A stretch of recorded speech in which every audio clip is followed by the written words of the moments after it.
എല്ലാവർക്കും നമസ്കാരം. ഞാൻ ഡോക്ടർ മിഥുൻ. അപ്പോൾ നമ്മൾ കഴിഞ്ഞ വീഡിയോയിൽ ഒരു മെഡിക്കൽ എമർജൻസിയെക്കുറിച്ചായിരുന്നു ഡിസ്കസ് ചെയ്തത്. സ്നേക്ക് ബൈറ്റ്, അതിൻ്റെ clinical features, first aid, management, dos and don'ts after A snake bite, ഇതൊക്കെയാണ് നമ്മൾ ഡിസ്കസ് ചെയ്തിരുന്നത്. ഇന്ന് മറ്റൊരു മെഡിക്കൽ എമർജൻസിയുമായിട്ടാണ് ഞാൻ വന്നിരിക്കുന്നത്. ഈ ഒരു 10 മിനിറ്റ് വീഡിയോ നിങ്ങൾ കണ്ടു കഴിഞ്ഞാൽ ചിലപ്പോൾ നിങ്ങൾക്കൊരു ജീവൻ രക്ഷിക്കാൻ സാധിച്ചേക്കും. അതുകൊണ്ട് നിങ്ങളുടെ ലൈഫിൽ നിന്ന് ഈ ഒരു 10 മിനിറ്റ് നിങ്ങൾ നീക്കി വെച്ചിട്ടുണ്ടെങ്കിൽ ഒരു മനുഷ്യന് സെക്കൻഡ് ലൈഫ് കൊടുക്കാൻ ചിലപ്പോൾ നിങ്ങൾക്ക് സാധിച്ചേക്കും. അതുകൊണ്ട് ഫാസ്റ്റ് ഫോർവേഡ് ചെയ്താണെങ്കിലും നിങ്ങൾ ഇതിൽ ഇമ്പോർട്ടൻറ്റ് പോയിൻറ്റ്സ് കണ്ട് ഓർത്തു വയ്ക്കാൻ ശ്രമിക്കുക. സോ ഇന്നത്തെ നമ്മുടെ വിഷയമാണ് കംപ്രഷൻ ഓൺലി ലൈഫ് സപ്പോർട്ട്, അല്ലെങ്കിൽ കോൾസ് എന്നാണ് നമ്മൾ വിളിക്കുന്നത്. അതായത് ഒരു പേഷ്യൻ്റ്, ഒരു വിക്ടിം നിങ്ങളുടെ മുമ്പിൽ നിങ്ങൾ യാത്ര ചെയ്യുമ്പോഴോ അല്ലെങ്കിൽ നിങ്ങൾ നടന്നു പോകുന്ന വഴിയരികിലോ ഒരു വിക്ടിം അൺകോൺഷ്യസ് ആയിട്ട് ഒരു സഡൻ കാർഡിയക് അറസ്റ്റ് വന്നിട്ട് വീഴുകയാണെങ്കിൽ എങ്ങനെയാണ് നിങ്ങൾക്ക് പ്രതികരിക്കാൻ സാധിക്കുക? എങ്ങനെയാണ് ഒരു എമർജൻസി ലൈഫ് സപ്പോർട്ട് വരുന്നതിന് മുമ്പ് നിങ്ങൾക്ക് എന്താണ് ചെയ്യാൻ സാധിക്കുക എന്നതിനെക്കുറിച്ചാണ് ഞാൻ പറയുന്നത്. ഓക്കെ, സോ അധികം വൈകാതെ, സമയം കളയാതെ നമുക്ക് വീഡിയോയിലേക്ക് കിടക്കാം. അപ്പോൾ ആദ്യം നമ്മൾ നോക്കാൻ പോകുന്നത് എന്തുകൊണ്ടാണ് ഇങ്ങനെയൊരു കുഴഞ്ഞു വീഴൽ സംഭവിക്കുക, എന്തൊക്കെ കാരണങ്ങളാലാണ് ഇങ്ങനെ ഒരു കുഴഞ്ഞു വീഴൽ സംഭവിക്കുക എന്നാണ് നമ്മൾ ആദ്യം നോക്കുന്നത്. അപ്പോൾ ഒന്നാമത്തെ കാരണം, എന്തെങ്കിലും ഒരു electrical disturbances of the heart ഉള്ളവർ, അതായത് എന്തെങ്കിലും കണ്ടക്ഷൻ അബ്നോർമാലിറ്റീസ് ഉള്ള ഹാർട്ടിന് എന്തെങ്കിലും കണ്ടക്ഷൻ അബ്നോർമാലിറ്റീസ് ഉള്ളവർ, അതായത് വെൻട്രിക്കിൾ ഫൈബ്രിലേഷൻ എന്നൊക്കെ നമ്മൾ പറയും, വെൻട്രിക്കിൾ ടാക്കിക്കാർഡിയ, വെൻട്രിക്കിൾ ഫിബ്രിലേഷൻ, അല്ലെങ്കിൽ എന്തെങ്കിലും ഹാർട്ട് ബ്ലോക്ക് പോലുള്ള അവസ്ഥകളുള്ളവർ കുഴഞ്ഞു വീഴാൻ, എന്തെങ്കിലും സ്ട്രെസ്സ് വരുമ്പോൾ കുഴഞ്ഞു വീഴാൻ ചാൻസ് ഉണ്ട്, പെട്ടെന്നൊരു കാർഡിയക് അറസ്റ്റിലേക്ക് പോകാൻ ചാൻസ് ഉണ്ട്. രണ്ടാമത്തെ കാര്യം, കാർഡിയോമയോപ്പതി അല്ലെങ്കിൽ എന്തെങ്കിലും വാൽവുലർ ഹാർട്ട് ഡിസീസൊക്കെ ഉള്ളവർ ഇങ്ങനെ കുഴഞ്ഞു വീഴാനുള്ള ചാൻസ് വളരെ കൂടുതലാണ്.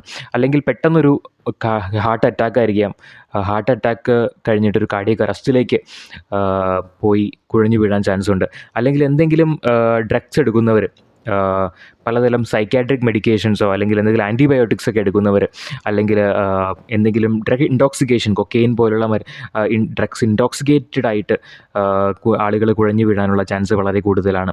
അതുപോലെ തന്നെ ഇലക്ട്രോലൈറ്റ് അബ്നോർമാലിറ്റീസ്, പൊട്ടാസ്യത്തിൻ്റെ ലെവൽ കുറഞ്ഞിട്ടുണ്ടെങ്കിൽ അല്ലെങ്കിൽ മഗ്നീഷ്യത്തിൻ്റെ ലെവൽ കുറഞ്ഞിട്ടുണ്ടെങ്കിൽ ആളുകൾ ഇങ്ങനെ കുഴഞ്ഞു വീഴാനുള്ള, കാർഡിയക് അറസ്റ്റ് വന്ന് കുഴഞ്ഞു വീഴാനുള്ള ചാൻസ് വളരെ കൂടുതലാണ്.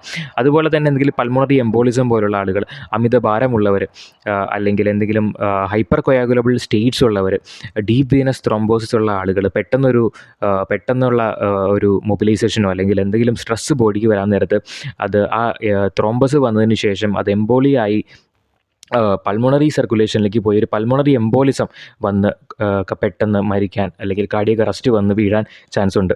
ട്രോമ കേസുകൾ, എന്തെങ്കിലും ബേൺസ്, തീപിടുത്തമുണ്ടായി, അല്ലെങ്കിൽ ഒരു ആക്സിഡൻറ്റ് സംഭവിച്ചു, ഒരു വണ്ടി ഇടിച്ചു, ആക്സിഡൻ്റ് ഉണ്ടായി, ആ ഒരു ആഘാതത്തിൽ കുഴഞ്ഞു വീണ് കാർഡിയക് അറസ്റ്റ് സംഭവിക്കുന്ന ഒരവസ്ഥ, അല്ലെങ്കിൽ ബ്ലഡ് ഒരുപാട് ഒലിച്ചു പോയി ബോഡിയിൽ നിന്ന്, അങ്ങനെ ഒരു കാർഡിയക് അറസ്റ്റ് ഉണ്ടാകുന്ന അവസ്ഥ. അങ്ങനെ പലതരം അവസ്ഥകൾ കാരണം ഒരു കാർഡിയക് അറസ്റ്റ്, മാരകമായ അവസ്ഥയിലേക്ക് ഒരു വിക്ടിം പോകാനുള്ള ചാൻസ് കൂടുതലാണ്. നമുക്ക് ഇങ്ങനൊരു വിക്ടിമിനെ നമ്മുടെ മുമ്പിൽ നമ്മൾ കണ്ടു കഴിഞ്ഞിട്ടുണ്ടെങ്കിൽ എങ്ങനെയാണ് നമ്മൾ പ്രതികരിക്കുക, എങ്ങനെയാണ് ഒരു ജീവൻ രക്ഷിക്കാൻ വേണ്ടി എന്തൊക്കെയാണ് നമ്മൾ ചെയ്യേണ്ടത് എന്നതിനെക്കുറിച്ചാണ് ഞാൻ പറയുന്നത്. അപ്പോൾ ആദ്യം ഫസ്റ്റ് സ്റ്റെപ്പ് എന്ന് പറയുന്നത് നമ്മൾ സീൻ സേഫ്റ്റി വെരിഫൈ ചെയ്യുക എന്നുള്ളതാണ്. അതായത് നമ്മൾ വിക്ടിമിൻ്റെ ഒരു സേഫ്റ്റി പോലെ തന്നെ നമ്മുടെ സേഫ്റ്റിയും വളരെ ഇമ്പോർട്ടൻ്റ് ആണ്. അതായത് ബേൺസ്, തീപിടുത്തമുള്ള ഒരു സ്ഥലത്താണ്, അല്ലെങ്കിൽ ഇലക്ട്രിക് ഷോക്ക് അടിച്ചിട്ടാണ് വിക്ടിം നിലത്ത് വീണിട്ടുള്ളതെങ്കിൽ നമ്മൾ പോയി രോഗിയെ രക്ഷിക്കുന്നതിന് മുമ്പ് തന്നെ നമ്മൾ സേഫാണോ എന്ന് നമ്മൾ നോക്കിയതിന് ശേഷം മാത്രമാണ് നമ്മൾ വിക്ടിമിനെ ഹെൽപ്പ് ചെയ്യാൻ പോകാൻ പാടുള്ളൂ. രണ്ടാമത്തെ ഒരു സ്റ്റെപ്പ് എന്ന് പറയുകയാണെങ്കിൽ, നമ്മൾ വിക്ടിമിൻ്റെ തോളത്ത് തട്ടി ഷോൾഡർ ടാപ്പ് ചെയ്ത് വിളിക്കാൻ ശ്രമിക്കുക. സുഹൃത്തെ, ആർ യു ഓക്കെ, അല്ലെങ്കിൽ ആർ യു ഓൾ റൈറ്റ് എന്ന് വിളിച്ച് നമ്മൾ അദ്ദേഹത്തെ ഉണർത്താൻ ശ്രമിക്കുക.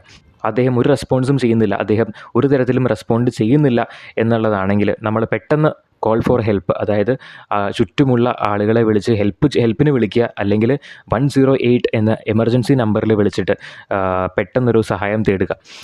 പിന്നെ നമ്മൾ ചെയ്യാനുള്ളതെന്ന് വെച്ചിട്ടുണ്ടെങ്കിൽ, അദ്ദേഹത്തിൻ്റെ പൾസ് നോക്കുക, സെൻട്രൽ പൾസ് നോക്കുക. നമ്മൾ പറയും കാരോട്ടിഡ് ആർട്ടറി പൾസാണ് നമ്മൾ നോക്കേണ്ടത്. നമ്മുടെ കഴുത്തിൻ്റെ ഇവിടെയായിട്ട് നമുക്ക് നമ്മുടെ തമ്പ് വെച്ചിട്ട് നമുക്ക് ചെക്ക് ചെയ്യാവുന്നതാണ് കരോട്ടിഡ് പൾസ്, സെൻട്രൽ പൾസ് എന്ന് പറയും. കരോട്ടിഡ് പൾസ് ഇല്ലാത്ത ഒരവസ്ഥയാണെങ്കിൽ നമ്മൾ പെട്ടെന്ന് തന്നെ കംപ്രഷൻസ് സ്റ്റാർട്ട് ചെയ്യേണ്ട ഒന്നാണ്. അതായത് ഈ കോൾസിനെ പറ്റി പറയുമ്പോൾ ഒരുപാട് മിഥ്യാധാരണകൾ നമ്മുടെ സമൂഹത്തിലുണ്ട്.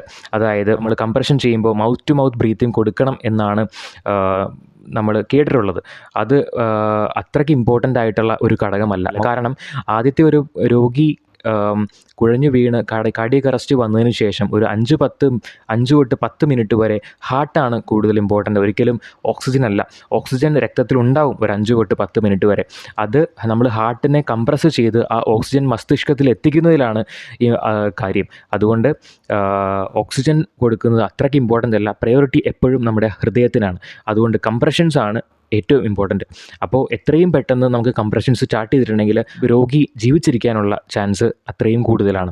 സോ വിക്ടിമിന് പൾസ് ഇല്ല എന്ന് നമുക്ക് ഉറപ്പാണെങ്കിൽ നമ്മൾ കംപ്രഷൻസ് സ്റ്റാർട്ട് ചെയ്യുക. കംപ്രഷൻ എന്ന് പറയുമ്പോൾ നമ്മുടെ ഒരു കൈ നമ്മൾ ഒരു വലങ്കൈ, ഫോർ എക്സാമ്പിൾ നമ്മൾ വലങ്കൈനാണെങ്കിൽ വലങ്കൈ നമ്മുടെ സ്റ്റേർണം എന്ന് പറയും. അതായത് നമ്മുടെ ബ്രസ്റ്റ് ബോൺ, ഇത് രണ്ടും നമ്മുടെ ക്ലാവിക്കിളാണ്. സോ ഇവിടെ നിന്നാണ് ബ്രസ്റ്റ് ബോൺ സ്റ്റാർട്ട് ചെയ്യുന്നത്. ഇവിടെ നിന്ന് ബ്രസ്റ്റ് ബോൺ സ്റ്റാർട്ട് ചെയ്തിട്ട് നമുക്ക് നമ്മുടെ നെഞ്ചിലേക്ക് പോകാൻ നേരത്ത്, ഒരു വയറിൻ്റെ ഭാഗത്തേക്ക് എത്താൻ നേരത്ത് നമുക്കൊരു ഡിപ്രഷൻ കാണാൻ വരും. അവിടം വരെയുള്ള ബോണിനെയാണ് നമ്മൾ ബ്രസ്റ്റ് ബോൺ എന്ന് വിളിക്കുന്നത്. സോ അതിൻ്റെ ഒരു ലോവർ 1/3 എടുത്തിട്ട് അവിടെയാണ് നമ്മൾ നമ്മുടെ കൈ വെച്ചിട്ട് കംപ്രഷൻ കൊടുക്കേണ്ടത്. കംപ്രഷൻ എന്ന് പറയുമ്പോൾ നമ്മുടെ വലത് കൈ താഴെയും അതിന് മുകളിലായിട്ട് നമ്മുടെ ലെഫ്റ്റ് കൈ വയ്ക്കുക. അതായത് ഇങ്ങനെ കോർത്ത് വയ്ക്കുന്ന ഒരു രീതിയാണ്. അത് ഇങ്ങനെയാണ് നമ്മൾ വയ്ക്കുന്നത്. സോ ഇങ്ങനെ നമ്മുടെ ലോവർ ഹാഫ് ഓഫ് ദ സ്റ്റെർണത്തിൽ വച്ചതിന് ശേഷം നമ്മൾ കംപ്രഷൻ സ്റ്റാർട്ട് ചെയ്യാനാണ് പറയുന്നത്. കംപ്രഷൻ എന്ന് പറയുമ്പോൾ ഒരു മിനിറ്റിൽ 100 to 120 കംപ്രഷൻസ് ആണ് നമ്മൾ കൊടുക്കേണ്ടത്. കണ്ടിന്യൂസ് ആയിട്ട് കംപ്രഷൻസ് കൊടുക്കുക. മൗത്ത് ടു മൗത്ത് ബ്രീത്തിങ് കൊടുക്കേണ്ട ആവശ്യമില്ല. ഇപ്പോൾ നമ്മുടെ സമൂഹത്തിൽ പലരുടെയും ഒരു ധാരണ എന്ന് വെച്ചിട്ടുണ്ടെങ്കിൽ ഇപ്പോൾ മൗത്ത് ബ്രീത്തിങ് കൊടുക്കണമല്ലോ, വിക്ടിം എന്ത് രോഗമുള്ള ഒരു വിക്ടിമാണെന്ന് നമുക്കറിയില്ല. അതായത് ചിലവർക്ക് കോവിഡ് ഉണ്ടാവാൻ ചാൻസ് ഉണ്ട്, അല്ലെങ്കിൽ വേറെ എന്തെങ്കിലും ഡിസീസ് വന്ന് കുഴഞ്ഞു വീണ ഒരാളാണെങ്കിൽ അപ്പോൾ നമുക്ക് പകരുവോ, അല്ലെങ്കിൽ മൗത്ത് ടു മൗത്ത് ബ്രീത്തിങ് കൊടുക്കുക. എല്ലാവരും ആ ഒരു മടി കാരണം ചിലപ്പോൾ കൊടുക്കാൻ ചാൻസ് ഇല്ല. ഇവിടെ എനിക്ക് പറയാനുള്ളത്, നിങ്ങൾ കംപ്രഷൻസ് മാത്രം കൊടുത്താൽ മതി. മൗത്ത് ടു മൗത്ത് ബ്രീത്തിങ് ഒരിക്കലും കൊടുക്കേണ്ട ആവശ്യമില്ല ഒരു ജീവൻ രക്ഷിക്കാനായിട്ട്. അപ്പോൾ ഞാൻ പറഞ്ഞതുപോലെ തന്നെ ഒരു മിനിറ്റിൽ 100 to 120 കംപ്രഷൻസ് എങ്ങനെയാണ് കൊടുക്കേണ്ടത്? നമ്മൾ ലോവർ ഹാഫ് ഓഫ് ദ സ്റ്റെർണത്തിൽ കൊടുക്കുക, 100 to 120 in 1 minute. അതുപോലെ തന്നെ നമ്മൾ കംപ്രസ് ചെയ്യുമ്പോൾ ഒരു 5 സെൻറ്റിമീറ്റർ എങ്കിലും കംപ്രസ് ചെയ്തിരിക്കണം. കംപ്രസ് ചെയ്തതിന് ശേഷം പ്രോപ്പറായിട്ടുള്ളൊരു ഇലാസ്റ്റിക് റീകോയിൽ തിരിച്ചു വരുന്നത്. നമ്മൾ കംപ്രസ് ചെയ്തതിന് ശേഷം ചെസ്റ്റ് റീകോയിൽ ചെയ്യാൻ കുറച്ച് സമയം കൊടുക്കുക.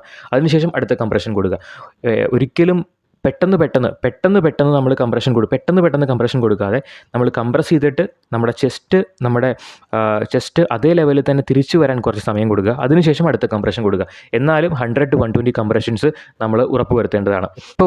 എപ്പോൾ വരെയാണ് ഈ കംപ്രഷൻസ് തുടങ്ങേണ്ടത്, കണ്ടിന്യൂ ചെയ്യേണ്ടത് എന്ന് ചോദിച്ചു കഴിഞ്ഞിട്ടുണ്ടെങ്കിൽ നമുക്ക് ഒരു എമർജൻസി സപ്പോർട്ട് വരുന്നത് വരെ, അല്ലെങ്കിൽ ഒരു കാർഡിയക് ആംബുലൻസ് വരുന്നത് വരെ ഈ കംപ്രഷൻസ് നമ്മൾ കണ്ടിന്യൂ ചെയ്യേണ്ടതാണ്.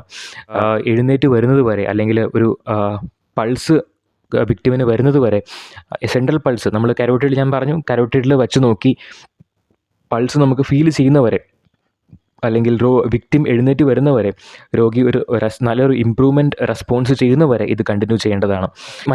മറ്റൊരു ഇൻട്രസ്റ്റിംഗ് ഫാക്റ്റ് നിങ്ങളോട് പറയാൻ ഞാൻ ആഗ്രഹിക്കുകയാണ്.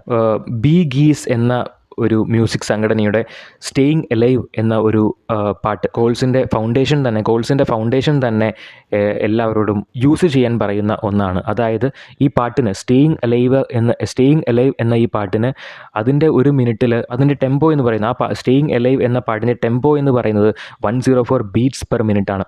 അതാണ് നമ്മുടെ ഒരു ചെസ്റ്റ് കംപ്രഷൻ്റെ ഐഡിയൽ റേറ്റ് എന്ന് പറയുന്നത്. അപ്പോൾ നിങ്ങൾക്ക് പറ്റുമെങ്കിൽ യൂട്യൂബിൽ നിങ്ങൾ സ്റ്റേയിങ് എലൈവ്, ബി ഗീസിൻ്റെ സ്റ്റേയിങ് എലൈവ് എന്ന പാട്ട് സെർച്ച് ചെയ്ത് അതൊന്ന് കണ്ടു നോക്കുക.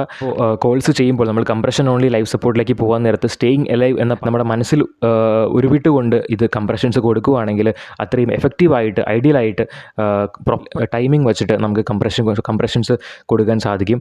അത് അത്രയും എഫക്റ്റീവായിട്ട് നമ്മൾ കംപ്രഷൻ കൊടുക്കാൻ സാധിച്ചോ അത്രയും എഫക്റ്റീവായിട്ട് ഹാർട്ട് പമ്പ് ചെയ്യുകയും അതുപോലെ തന്നെ സർക്കുലേഷൻ നടക്കുകയും എല്ലാ ഓർഗൻസിലും ഒരുപോലെ തന്നെ പെർഫ്യൂസ് ചെയ്യപ്പെടുകയും ഓക്സിജൻ എത്തുകയും ചെയ്യുന്നതാണ്.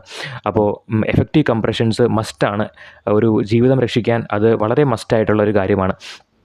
അപ്പോൾ ഇത്രയും മാത്രമാണ് എനിക്ക് ഈ വീഡിയോയിലൂടെ നിങ്ങളോട് പറയാനുള്ളത്.